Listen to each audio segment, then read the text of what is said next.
এখনকার বাচ্চাগুলোকে দেখবে কত স্মার্ট, কত সুন্দর একটা ফোন ব্যবহার করতে জানে, কত কিছু সম্পর্ক ওরা জানে।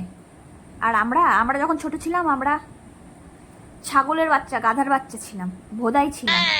আমরা যখন ছোট ছিলাম দৌড়ানোর সময় বলতাম রেডি সেডি গো, সেডি তাই বলে। আর শাড়ি পরার সময় ওড়না দিয়ে, গামছা দিয়ে, মায়ের শাড়ি দিয়ে 1 মিনিটও লাগতো না শাড়ি পরতে। আর এখন বিয়ের পরে 1 ঘন্টার আগে শাড়ি পরতে পারি না। তারপর আলমারির হাতল, দরজার হাতলকে নিজের হাজবেন্ড ভাবতাম, হাতল ধরে ঝুলে পড়তাম। তাই বলে আলমারির হাতল, দরজার হাতলকে হাজবেন্ড? আমি যখন ক্লাস 7-এ পড়ি তখনও আমার চুল বয়েস কাট, মানে বাটি বসাই ছাইটে দিত। আর এখনকার বাচ্চাদের চুল এত বড় বড়, তা আবার এত সুন্দর স্পা করে, পার্লারে যায়। চুল থাকতো না বলে গামছা দিয়ে, ওড়না দিয়ে মাথায় খোপা বাঁধতাম, আবার দেখতাম কত সুন্দর চুল।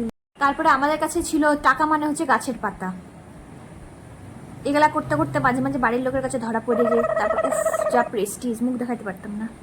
তারপরে একটু বেশি ছোট থাকলে তুই দুধ ভাত, তুই মাংস ভাত, মানে এটা কোনো কথা, কোনো লজিক? আমি তো এখন পর্যন্ত এগুলো লজিক খুঁজে পেলাম না।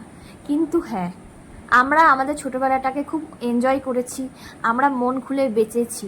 এখনকার বাচ্চাদের মতন এত ওভার স্মার্ট, এত মাথায় টেনশান, এগুলো আমাদের সত্যিই ছিল না।